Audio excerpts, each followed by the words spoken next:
pertama yang akan disampaikan oleh Al-Mukarram Dr. Kiai Haji Marzuki Mustamar. Kepada Al-Mukarram Dr. Kiai Haji Marzuki Mustamar dihaturkan.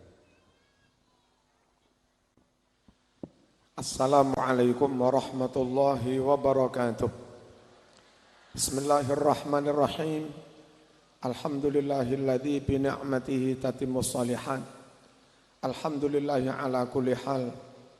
Asyhadu an la ilaha illallah wahdahu la syarikalah wa asyhadu anna Muhammadan abduhu wa rasuluh fil hali wal ma'al. Allahumma shalli wa sallim ala sayyidina Muhammad wa ala alihi wa ashabih.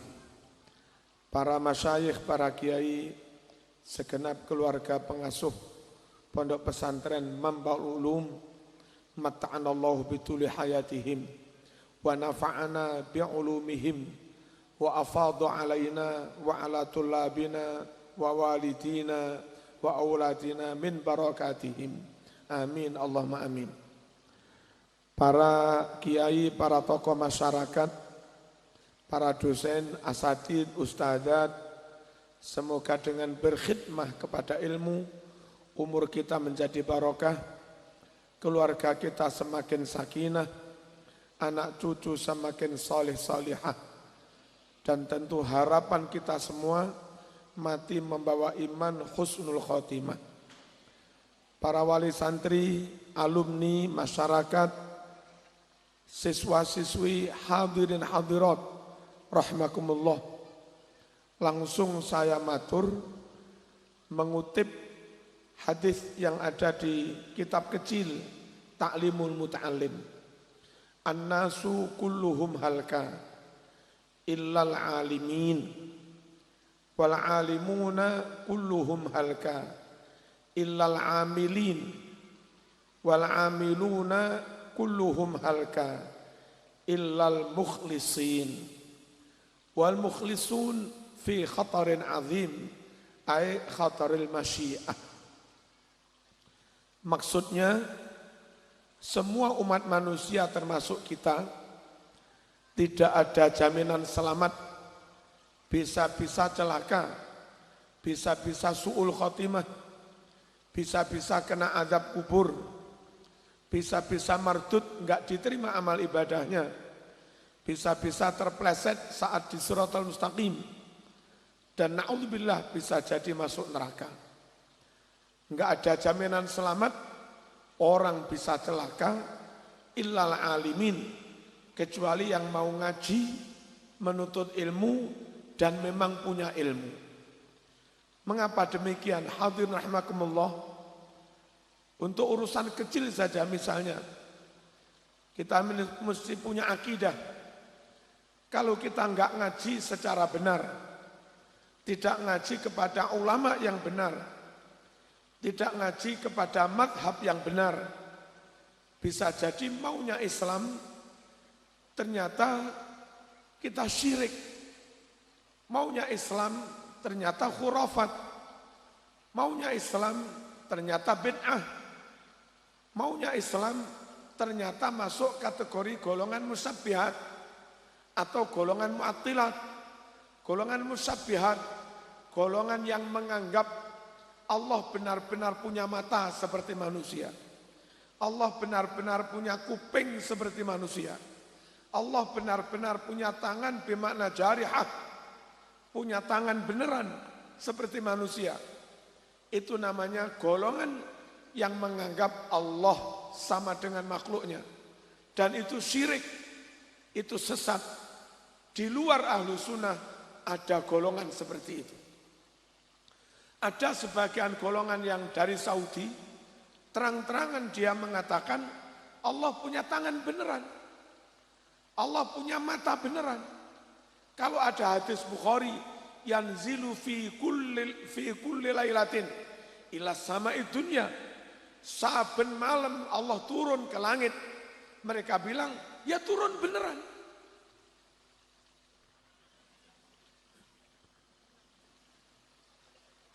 Itu jelas sesat, melanggar di surat Qul huwallah walam yakul lahu kufuwan ahad. Enggak ada satupun yang menyamai Allah. Melanggar laisa kamitslihi syai'. Enggak ada apapun yang sama dengan Allah. Kalau kita Asy'ariyah Ahlus Sunnah mukhalafatul lil hawadits. Allah enggak mungkin sama dengan makhluknya.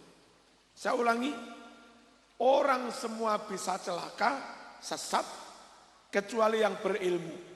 Soal akidah saja, enggak punya ilmu akidah yang benar, enggak punya ilmu tauhid yang benar, bisa jadi karepe Islam, tapi ternyata musyrik.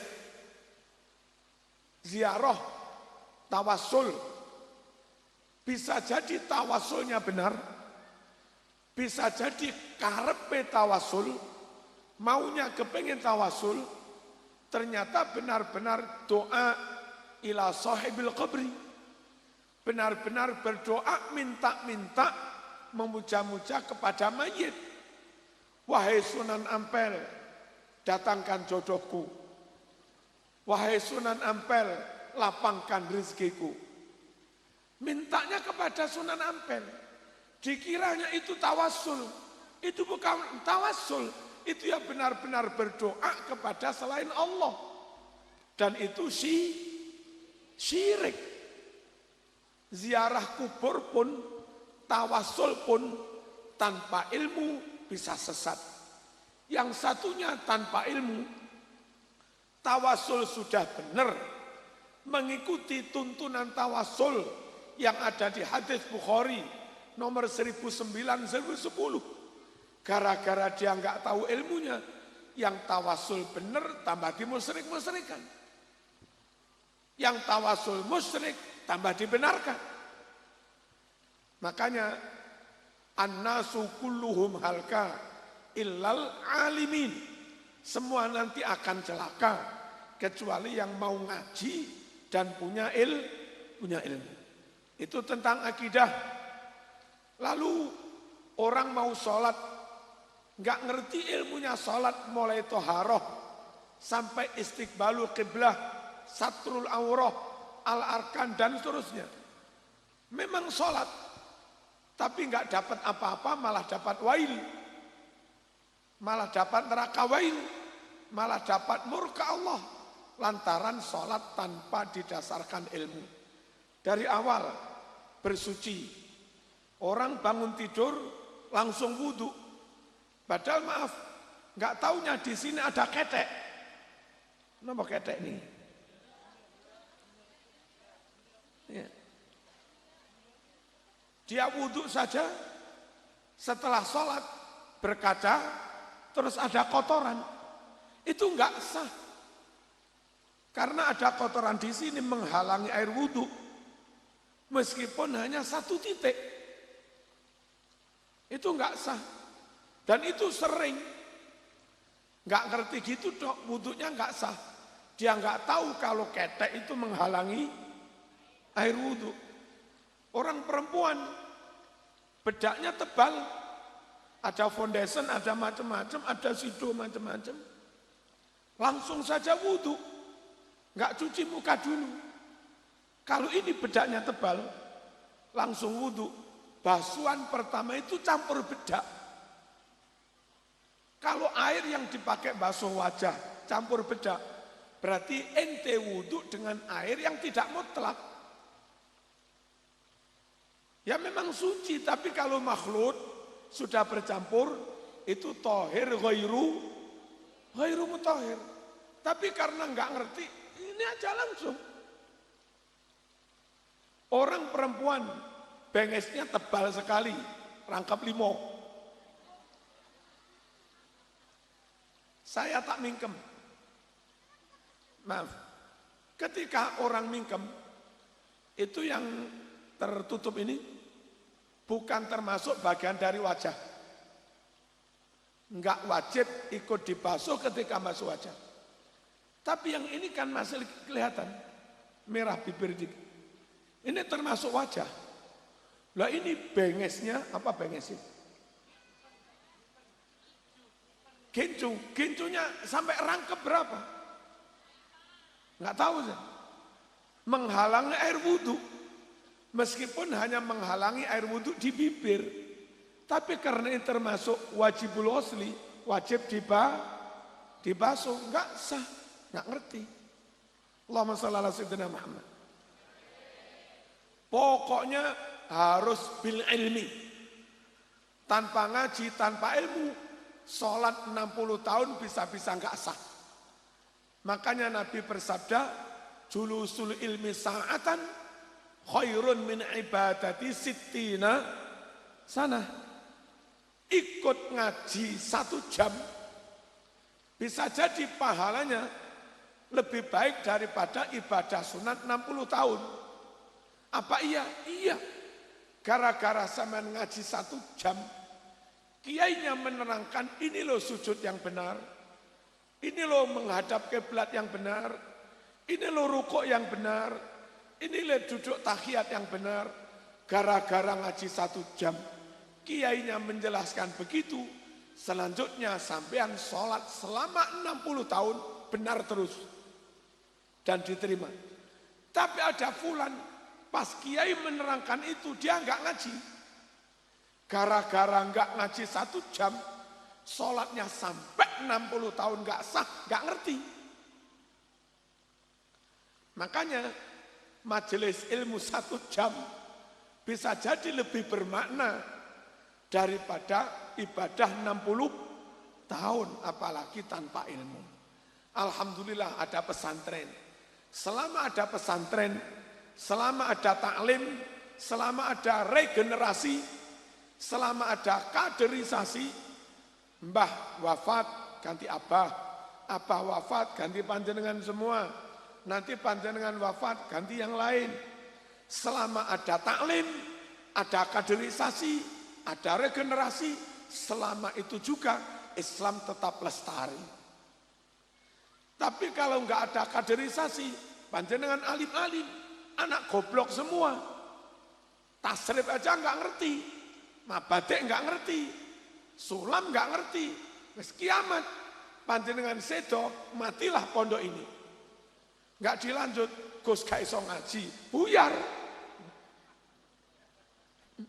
Celaka sudah, buyar. Penting sekali, ngaji itu ihya'uddin. Ilmu itu ihya'uddin. Ilmu juga imaduddin. Yang menjadi tiang penegak supaya agama itu kokoh, ilmu. Tanpa ilmu bubar. Di kota, tepatnya di Perumahan Araya, kalau nggak salah di Masjid Abdullah, itu pernah Jumatan gagal, libur. Di perumahan, khotibnya menggantungkan khotib dari luar. Nah di antara jamaah, nggak ada yang bisa jadi khotib. Pas khotibnya berhalangan, nelpon, maaf kami nggak bisa datang. Ya diumumkan, derek-derek Jumatan libur dulu, khotibnya berhalang. Nah, kacau. 1000 orang datang, 1 saja yang nggak datang, kebetulan yang nggak datang yang berilmu. Maka 1000 yang nggak berilmu itu nggak jadi Jumatan.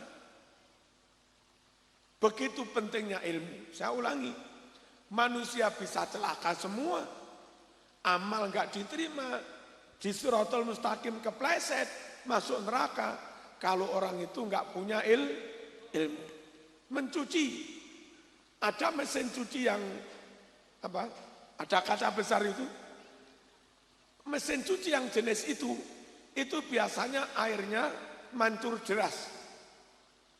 Mesin cuci yang airnya mancur deras, meskipun celana, sarung, popok najis, kena ompol, dimasukkan situ. Nanti lama-lama suci dengan sendirinya karena airnya kuat. Tapi ada juga mesin cuci yang airnya kecil. Kecil sekali. Gak mampu girah, gak mampu nyuci. Nah itu yang jenis itu, popok yang kena ompol, atau kena kotoran apa, jangan langsung dimasukkan ke situ. Dicuci dulu di keran, Setelah bersih kotorannya hilang, suci, baru dimasukkan. Kalau pakaian-pakaian sarung kena ompol, kena langsung masukkan situ. Padahal airnya ngelucur kecil gitu. Itu tambah najisnya roto. Nggak suci. Bersuci butuh ilmu. Orang jualan nasi di pinggir jalan. Embernya telu. 1, 2, 3. Orang baru makan, dicuci pakai sabun, pakai abu gosok, letek ireng gak karu-karuan. Itu langsung dicelup di ember pertama yang kotor itu. Lalu diambil, dimasukkan ember kedua yang lumayan bening. Ambil lagi, masukkan ember ketiga bening. Itu belum suci. Karena ember ini nggak ada 2 kolah. Air nggak ada 2 kolah, mestinya digerojok. Nah ini celap-celop aja. Gara-gara nggak ngerti ilmunya, nggak ngerti cara mencuci, hukum air nggak ngerti, piringnya nggak suci. Ketika piringnya nggak suci, ditaruh nasi di situ, ditaruh kuah di situ, nasi kuahnya najis. Dimakanlah, cangkemnya najis. Mulut najis dipakai sholat, nggak sah. Kenapa sholatmu nggak sah? Rukunnya benar, Qur'annya benar, sujudnya benar. Nggak sah juga. Gara-gara yang korah-korah nggak ngerti ilmunya. Masya Allah. Jadi ilmu itu penting sekali. Jangan sampai nggak ngaji. Saya kepengen nanti bakda ngaji, mulai besok, jamaah sekitar Sukodadi sini, itu sowan ke kiai-kiai ini, terus zaman praktek sholat di depannya, mulai takbir sampai salam, bacaannya dikeraskan, suruh mentasheh kiai, suruh mengkoreksi kiai. Kiai saya tak sholat di depan sampean, tak baca keras, mohon yang nggak sah dibilang nggak sah. Sampai orang itu oleh kiai dinyatakan sholatmu sah. Kalau belum begitu, wong kita orang awam, bener apa enggak bacaan ini, enggak tahu. Maaf, wong kadang sujud, sudah ngerti kalau sujud itu kaki harus begini. Tapi untuk sujud terakhir, bersiap akan tahiyat akhir, itu sujud akhir itu, kakinya ketika sujud, wis diselobok nih. Masih sujud nih, sudah begini. Dalam kondisi masih sujud, kaki kiri wis persiapan tahiyat akhir. Ya enggak sah. Penyebabnya enggak tahu ilmu. Orang mau sujud, sering-sering tangannya ngangkat sarung, kakinya mundur.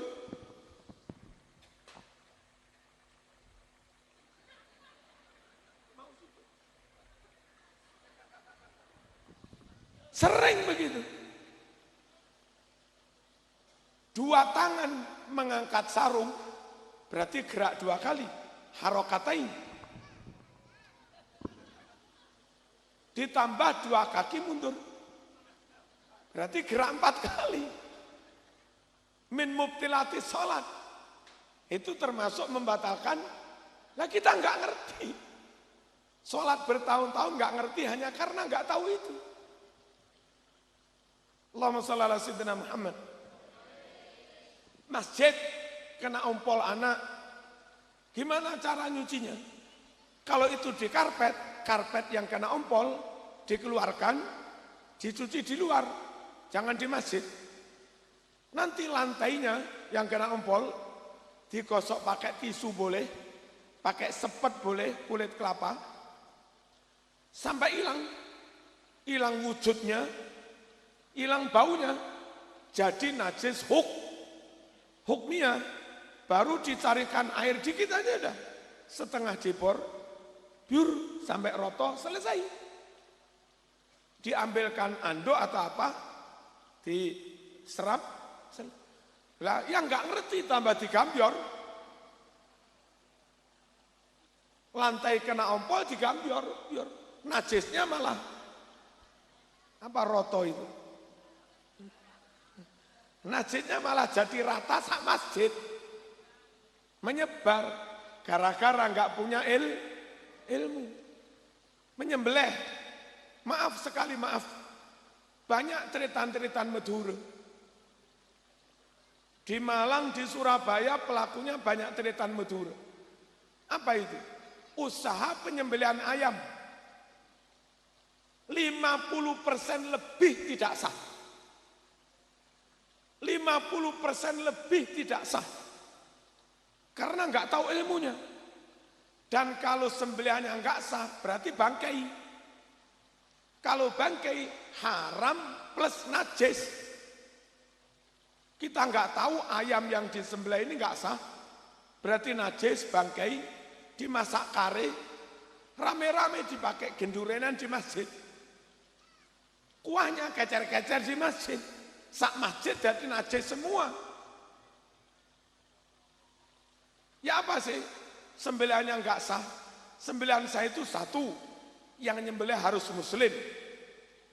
Yang kedua, pisaunya tajam. Yang ketiga, niatnya harus karena Allah. Syukur-syukur diikuti lesan ngucap bismillah. Kalau misalnya Marzuki pengen kaya, kayak Dimas Kanjeng,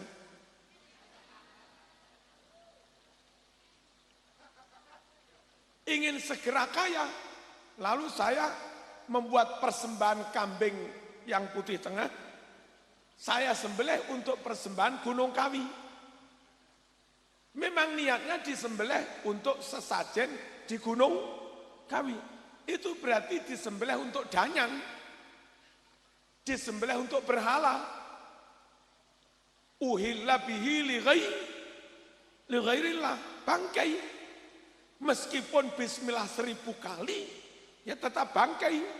Wong niatnya untuk selain Allah. Nah, yang penting lagi, menyembelih sah, itu nyembelihnya maaf, perhatikan, nyembelihnya harus di bawah jakun. Ini tenggorokan ayam atau kambing, di bawahnya itu ada hulkum mari, jalur nafas, jalur makan. Yang namanya nyembelih, ini tenggorokan, harus di bawahnya jalur makan, jalur nafas, dua-duanya harus sampai putus. Bismillahirrahmanirrahim. Sebelum putus, pisaunya nggak boleh nggak boleh diangkat, nggak boleh dilepas. Nah, salahnya sembelihan ayam di pasar, itu nyembelihnya sering kena di atas jakun. Atau di bawah jakun tapi nggak sampai memutus jalur nafas, jalur makan. Saya tahu sendiri sidak di tempat sembelihan, nyembelihnya begini.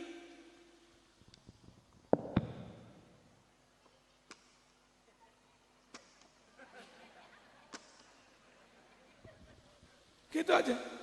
Lain kalau sampean mau selamatan, jago gede, kan kita yang nyembelih ngadep kiblat, terus ada teman yang megang itu. Bismillahirrahmanirrahim. Sebelum dua tadi putus, pisau nggak kita angkat. Nah, tapi di pasar nyembelihnya nggak begitu. Nggak ada yang megangi, dipegang sendiri. Terus gulune ditengah ini.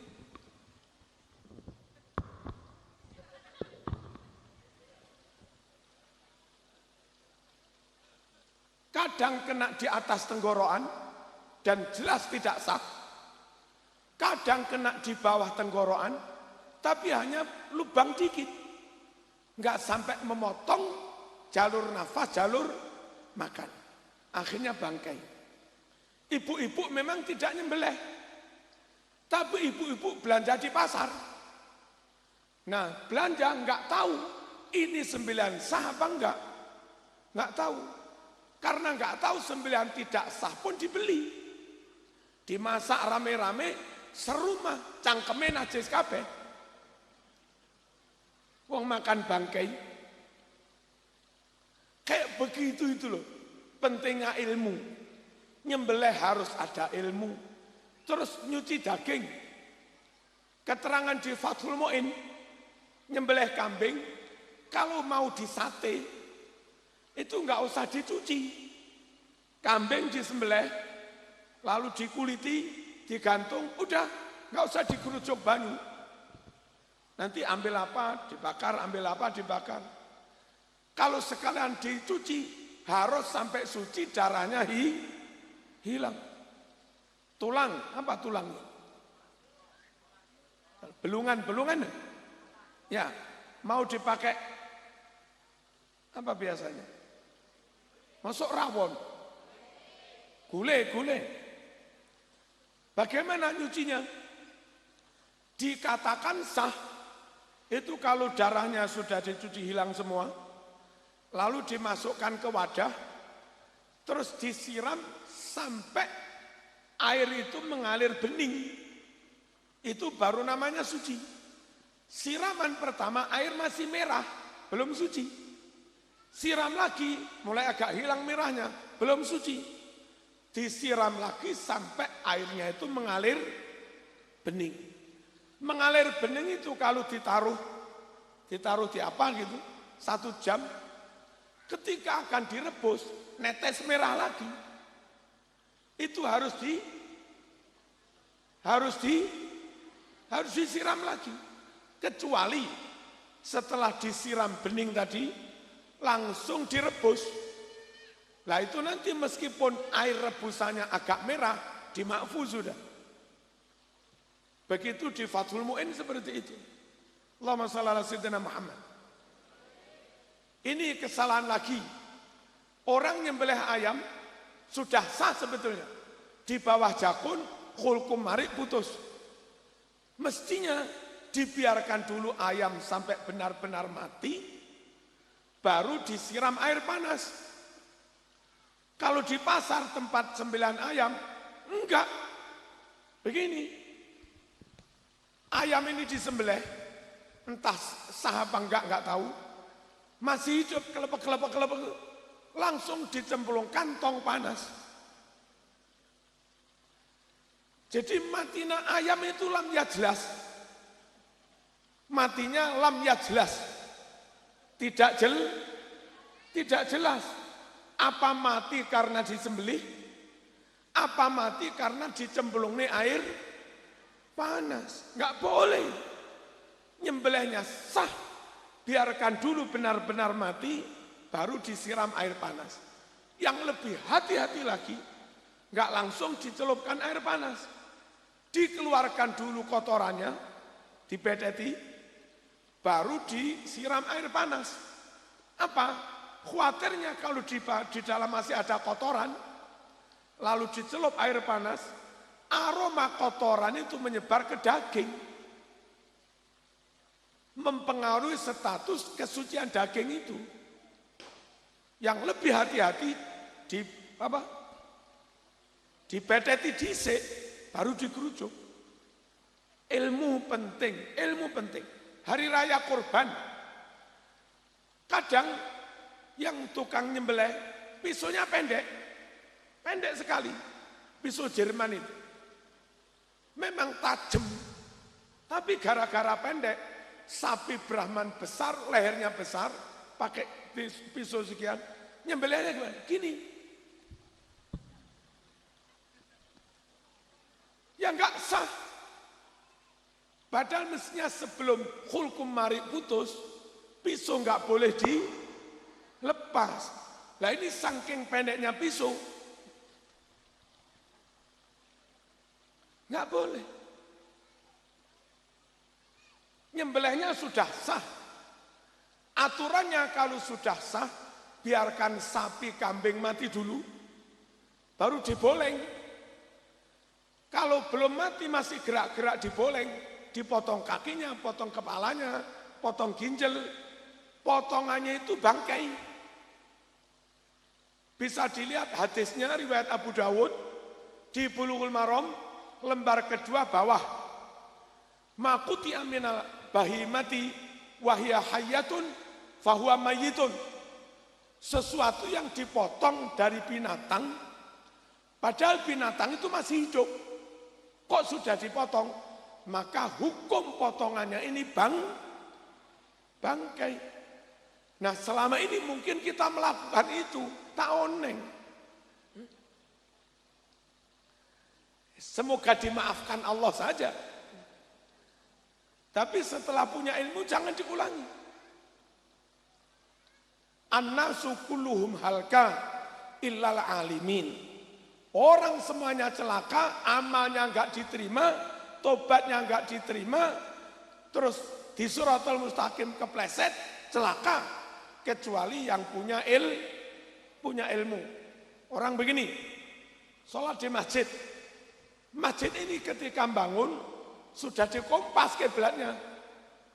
Kalau sini, Probolinggo sini, sekitar 20 derajat. Barat, ambil sana.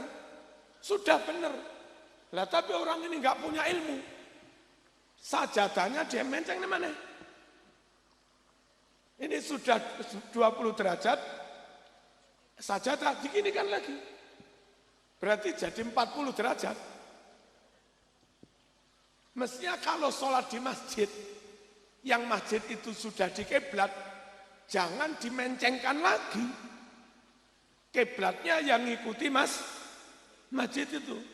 Yang konyol, imamnya suka ngenceng-ngenceng nih sajadah, lah garis softnya makmum nggak dirubah. Jadi imamnya begini, makmumnya tetap begini. Nggak sama hadapnya makmum sama imam. Ada lagi, karena nggak ngerti, ibu-ibu pakai mukna yang potolan modern itu. Mukna yang potongan atas bawah, itu kelemahannya satu, nggak ada wadahnya janggut. Yang kedua, nggak ada cantolan jari tengah. Karena nggak ada cantolan janggut, makanya begini. Ininya kelihatan, padahal aurat, nggak sah.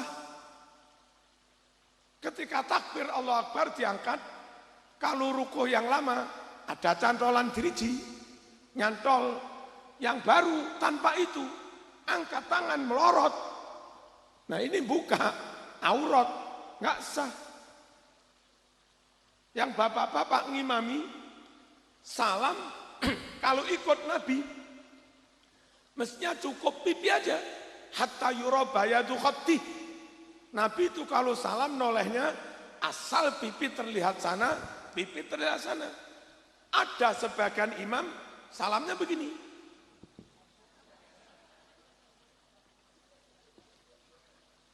Kalau salamnya dodoni ikut noleh, berarti sudah enggak ngadep kiblat.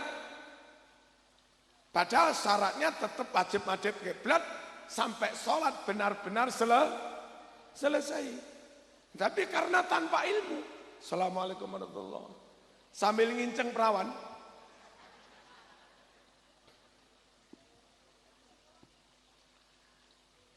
harus bil ilmi, gitu.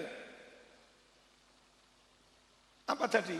An-nasu kulluhum halka illal alimin. Orang akan celaka, konyol, nggak diterima kecuali yang punya ilmu. Jangankan mati soal Allah, kepengen diterima di surga. Siswa alumni sini pengen diterima di Poltek Malang aja.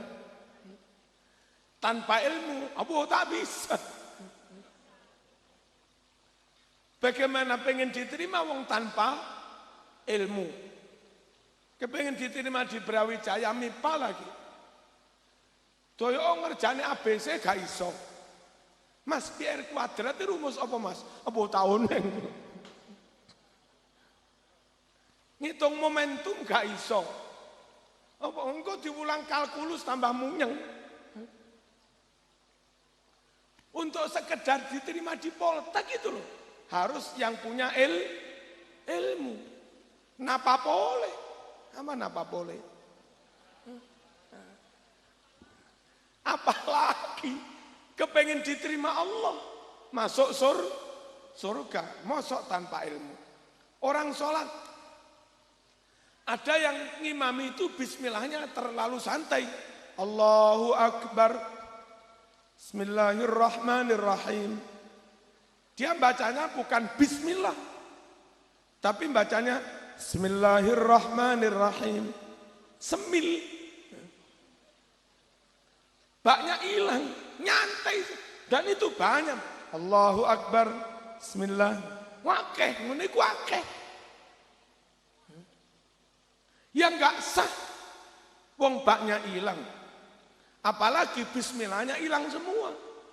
Gara-gara umroh, dengar imam Mekah Madinah, langsung alhamdulillah, pulang kena pengaruh sana, Allahu Akbar, alhamdulillahirabbil alamin. Mas, gak mau coba bismillah, Mekah gak mau coba. Dia gak punya ilmu. Mekah itu ikut Hambali, Madinah ikut Hambali. Gimana fatwa Hambali? Tetap bismillah, tapi lirih. Kalau madzhab Syafi'i, bismillah keras. Sama-sama wajib bismillah, tapi sana lirih. Lah dia nggak tahu ilmunya, karena dengar langsung alhamdulillah. Ngimami di Paiton langsung alhamdulillah. Imam sana pakai bismillah, tapi siri dia nggak pakai bismillah, lah konyol. Nggak ngerti ilmunya. Yang lebih konyol lagi, nyun sewu, ada cetakan Sahih Bukhari baru, cetakan kaum Wahabi, itu sekitar 50 hadis hilang, termasuk hadis yang menerangkan bismillahnya Rasul dibaca jahar, bismillahnya Rasul dibaca keras, itu hilang dalam cetakan Bukhari yang baru. Kalau kami punya yang lawas, jadi kami nggak kena dihapusi, punya kitab aslinya. Yang hilang itu Bukhari nomor urut 3451. Dan di cetakan baru itu nomornya memang bogang. Jadi nomor hadis itu 3450, bawahnya langsung 3452. Hilang yang 51. Gitu kan? Apa bunyi yang 3451 itu? Karena sallallahu alaihi wasallam yajharu bil basmalah. Kanjeng Nabi itu menjahar, mengeraskan bacaan bismillah. Nah, saya enggak ngerti Ustaz, makanya ngaji yo. Ngaji nyare bener nyare rebe bener. Nyare ilmu. Nyare apa? Nyare ilmu. Saya ulangi. Bismillah enggak benar. Terus kadang ini juga yang kurang benar, salam. Salam itu kalau di Kifayatul Akhyar merujuk kepada semua riwayat salam itu pakai al. Tidak salamun alaikum, tapi harus pakai al. Assalamu alaikum. Bukhari, assalamu alaikum. Muslim, assalamu alaikum. Lain dengan salamnya tahiyat. Kalau salamnya tahiyat, Bukhari Muslim pakai assalamu alaikum ya Nabi, assalamu alaina wa ala ibadillahi sholihin. Tapi Abu Dawud, Turmudi tanpa al. Salamun alaika ya Nabi, salamun alaina wa, itu boleh karena ada riwayatnya. Tapi yang salam mengakhiri sholat, semua riwayat pakai al. Bacanya harus assalamu alaikum. Nah, banyak imam bacanya tidak assalamu alaikum. Innaka hamidum majid. Assalamualaikum warahmatullahi. Assalamualaikum warahmatullahi. Masa dibaca assalamualaikum? Enggak. Bacanya selam. Assalamualaikum warahmatullahi. Assalamualaikum warahmatullahi. Apalagi sholat raweh. Waduh, salam. Terawih jipi. Ojo nyebut Blitar ngono ta. Aku iku ya Blitar. Ini tuh Blitar kasus.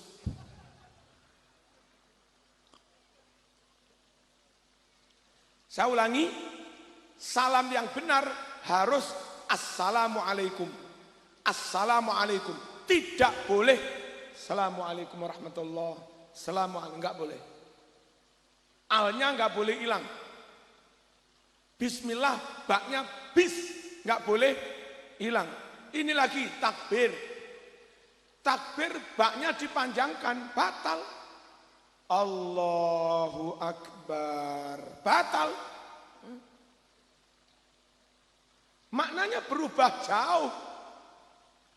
Yang benar Allahu Akbar. Itu aja. Allahu Akbar. Anak-anak Idul Fitri, Idul Adha takbiran. Dibawa-bawane tolong ustadzim bener nih. Allahu Akbar. Allahu Akbar. Enggak bener. Harus Allahu Akbar. Apalagi miring-miring. Allahu Akbar, tambah salah. Kok iso Allahu Akbar? Atau lambenya terlalu domble.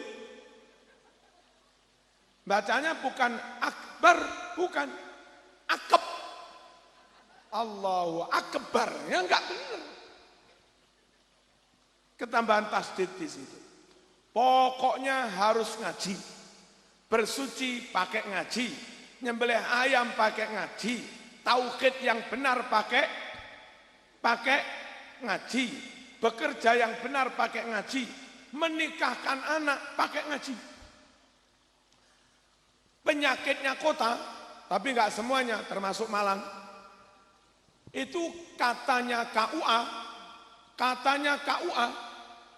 ada sekitar 33% anak di kota-kota besar, khususnya anak barep, itu lahir dari hubungan di luar nikah. Orang gendaan, apa gendaan? Ser-seren, pacaran. Gendaan, akhirnya gendaannya hamil. Padahal belum akan nikah. Nah, anak yang lahir dari hubungan di luar nikah, itu anak tidak sah menurut syarak. Karena tidak sah menurut syarak, maka kalau anak itu perempuan, nanti bapaknya nggak bisa jadi wali nikah. Nah, andai dia punya ilmu, saat anak yang pertama itu mau nikah, tapi dulu lahirnya nggak sah, mestinya bapaknya itu matur ke KUA, Pak Naib, panjenengan ini yang berhak jadi wali, kami nggak boleh karena dulu ada masalah. Itu aja naibnya ngerti sudah. Nah tapi jarang yang ngomong begitu. Sudah tahu kelahirannya nggak sah, itu ngotot aja dia yang jadi wali. Akhirnya nikah anak itu nggak sah lagi. Begitu loh. Pokoknya harus bil ngaji, bil ilmi. Dah, berikutnya. Wal alimuna kulluhum halka illal amilin. Yang sudah punya ilmu enggak jamin selamat, bisa juga celaka kecuali yang mau mengamalkan ilmunya. Sama tahu, ngerti aturan polisi, aturan lalu lintas. Jalan ini satu jalur, hanya boleh ke sana tok, enggak boleh sini. Sama tahu aturannya, sengaja lebih. Ketangkep apa enggak? Tahu ilmunya badan. Ya tetap ketangkep mau. Ilmunya enggak diamal, enggak dilakoni. Hadirin rahimakumullah. Orang mau ke Jakarta, supaya bisa nyampe Jakarta, satu, harus tahu jalan ke Jakarta. Dan itu ilmu. Yang kedua, benar-benar berjalan berdasar ilmu itu menuju Jakarta. Orang berjalan tapi nggak tahu jalannya. Bisa jadi kepingin ke Jakarta, tahu-tahu Banyuwangi. Wah nggak tahu. Atau tahu jalannya, tapi sengaja nggak mengamalkan ilmu, ngawur. Ya nggak sampai Jakarta. Tahu jalan menuju Jakarta, tapi menengtok neng omah. Ya nggak bisa sampai Jakarta.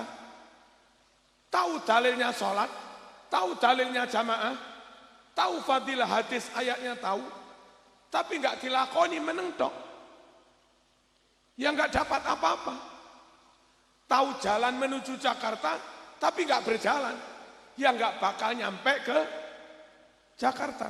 Bisa nyampe kalau tahu jalannya plus benar-benar berjalan. Beramal gitu loh. Makanya yang selamat itu berilmu dan beramal. Bapak Ibu rahimakumullah. Kanjeng Nabi itu dalam doanya antara lain, Allah manfa'na bima 'allamtana wa 'allimna ma yanfa'una wa zidna ilman nafi'a. Allah manfa'na bima 'allamtana. Ya Allah, semoga ilmu yang telah kau anugerahkan pada kami menjadi manfaat. Wa 'allimna ma yanfa'una. Setelah diamalkan bermanfaat. Moga-moga Allah mengajari langsung ilmu yang manfaat. Namanya ilham, namanya hidayah, namanya ilmu laduni. Otomatis itu tambah. Wazidna ilman nafi'ah. Tahu dan diamalkan. Kanjeng Nabi dawuh begini, ta'allamu minal ilmi masyitum. Silahkan kamu belajar ilmu banyak-banyaknya. Kitabnya 30 lemari. Titelnya Profesor Dr. Hadratus Syekh Haji. Apalagi terserah. Demi Allah, fawallahi lantuk jaru bijam'il ilmi. Demi Allah, kalian gak akan mendapat pahala dari Allah dengan hanya mengkoleksi ilmu saja. Hatta ta'malu, sebelum kamu mengamalkannya. Orang punya ilmu nggak diamalkan, bisa seminar, bisa ceramah, tapi nggak amal, itu kabura maqtan indallah antaqulu mala taf'alun. Nah, biasanya orang pinter tapi malas mengamalkan ilmu itu karena kurang lillahi lillahi ta'ala. Tanda-tanda orang atau ustadz atau kiai atau ulama yang tidak karena Allah, ulama dunya juga disebut ulama su. Tanda-tandanya antara lain, satu, males jamaah. Males jamaah. Dan itu cirinya orang munafik. Orang mukmin itu seken sholat jamaah. Orang munafik yang dipikir makanan saja, badokan. Itu yang disabdakan Nabi. Al-mu'min hammuhu fis salat, wal munafik hammuhu fit ta'am was syarab. Orang kalau benar-benar iman, senantiasa perhatiannya itu tertuju kepada sholat. Kalau orang munafik yang dipikir badokan. Napa ya badokan di sini? Dar. Badokan. Badokan. Orang munafik begitu. Apa orang munafik? Wa idza qamu ila sholati qamu kusala. Kalau mereka hendak mengerjakan sholat, malas. Mumpung ada kiai. Bukan qamu bi, tapi qamu ila. Kalau qoma bi mengamalkan di rumah bisa. Tapi hadis, bukan hadis, ayat itu pakai ilah. Wa idza qamu ila salat, berarti ada unsur berangkat. Maksudnya jamaah di masjid. Lah cirinya orang munafik itu kalau jamaah kusala. Males 5 tahun pisan mendak akan pilkada. Yura'unan nas, sambil riak pamer. Kilo aku coblosen, aku yo sergap sholat. Hadirin rahimakumullah, ulama su enggak menjaga sholat. Inna khiyarul ibad alladzina yura'una syamsa wal qamar. Sungguh hamba terpilih yang paling baik adalah mereka yang senantiasa memperhatikan matahari rembulan. Maksudnya menjaga waktu dia tahu, oh ini masuk, oh ini belum masuk. Saking memperhatikan sholat itu. Yang kedua, cirinya orang tidak ikhlas. Cirinya orang yang enggak karena Allah. Ulama su, itu maaf sekali maaf. Dia kurang memperhatikan umat, kurang memperhatikan murid, justru dia lebih tertarik memperhatikan pejabatnya. Sampai kalau di Ihya disebut begini, khairul umara alladzina ya'tunal ulama wa syarrul ulama alladzina ya'tunal umara. Ini Sahih Muslim. Sebaik-baik umara itu umara yang mau sowan kepada ulama. Kayak Pak Kapolsek ini. Ya memang seharusnya umaroknya yang sowan kepada ulama, minta restu, minta doa, minta fatwa barangkali ada masalah-masalah hukum. Itu umarok terbaik itu. Wa syarrul ulama alladzina ya'tunal umaro. Sejelek-jelek kiai itu kiai yang santrinya sering ditinggal, ngimami di masjid sering ditinggal. Kemana mbah ya ini? Sowan bupati. Ini tahun depan pilkada itu kalau sowan lumayan. Sejelek-jelek ulama itu yang sering sowan pejabat. Pejabat sowan kiai, cium tangan kiai. Betul. Aneh ketika kiai sowan pejabat, malah kiainya cium tangannya pejabat, kuale. Ulama itu simbol agama. Jabatan simbol keduniaan. Aturannya menurut Kanjeng Nabi, agama harus di atas. Dunia di bawahnya. Sebagai simbol dunia siap diatur dengan agama. Al-Islamu ya'lu wa la yu'la alaih. Agama Islam harus di atas, yang lain di bawah. Lah gara-gara kiainya sowan ke sana, jadinya bupatinya ada di atas. Bukan bupati, bu bupati. Bu bupatinya malah di atas. Nah kiainya malah munduk-munduk begini. Kiai kalau sudah sowan, lalu dapat 50 juta, atau dapat berapa? Hakul yakin 100% wibawanya di mata pejabat itu hilang. Udah enggak wibawa lagi. Kalau suatu saat pejabat yang telah memberi 100 juta itu, maaf sekali maaf, melakukan keputusan yang keliru. Misalnya, memberi izin panti pijat plus-plus. Memberi izin karaoke plus-plus. Memberi izin toko miras plus-plus. Kiai dengar, marah-marah kiai. Hoi, haram itu, tutup. Nah, pejabatnya gampang, yei, ojo kereng-kerengi, sama nes bagian no. Ya kelepek ra iso ngomong, wis bagian. Ojo temenan. Ilmu itu kalau sudah diamalkan harus full karena Allah. Talabnal ilma lillah. Fa'abal ilmu alla yakuna illa lillah. Hadirin rahimakumullah. Saya lanjut. Terus di kitab Ihya juz 2. Riwayat dari Imam Makhul.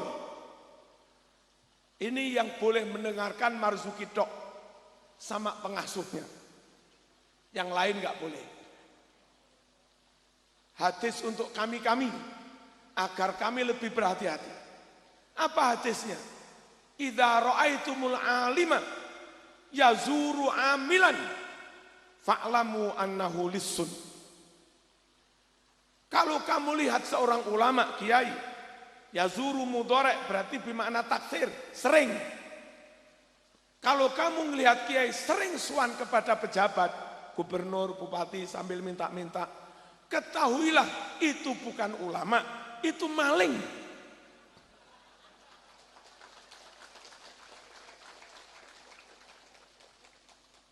Tokoh agama seperti itu akan kehilangan jati dirinya, kehilangan karakternya, kehilangan identitasnya, dan tidak ideal lagi sudah.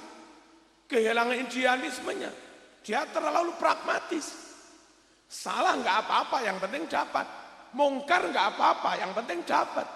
Bahkan kalau perlu kafir yang nggak apa-apa, yang penting dapat. Bukan ulama itu maling itu. Mengamalkan terasa berat karena tidak ikhlas. Tanda-tanda tidak ikhlas itu tadi sering suan ke sana. Man tafaqaha fid-din summa sahiba sultan tamalluqan ilaihi wa tama'an fima yadaihi khada fi bahrin min nari jahannama bi'adati khutah. Man dene pesera orang paneka tafaqaha ajar de ilmu fikih, ilmu agama, monduk. Dan kita ya, akhirat dateh reng alim, dateh mak kiai, abuh. Setelah jadi kiai besar, summa sahibah sultan, lalu dia berkomplot dengan penguasa. Akrab berkomplot dengan penguasa, itu nggak boleh. Ulama harus bimbing semua. Rakyat nggak benar dibimbing, pimpinan nggak benar diingatkan. Ada pimpinan mendolimi rakyat, kiai tampil membela rakyat. Tapi ketika ulamanya berkomplot dengan penguasa, ya nggak bisa membela rakyat. Barang siapa belajar ngaji sampai alim, setelah jadi ulama sahibah sultan, berkomplot dengan penguasa, tamalluqan ilaihi, karena memang ada mail, condong seneng ke situ, watomaan, dan karena Arab-Arab, gemoga oleh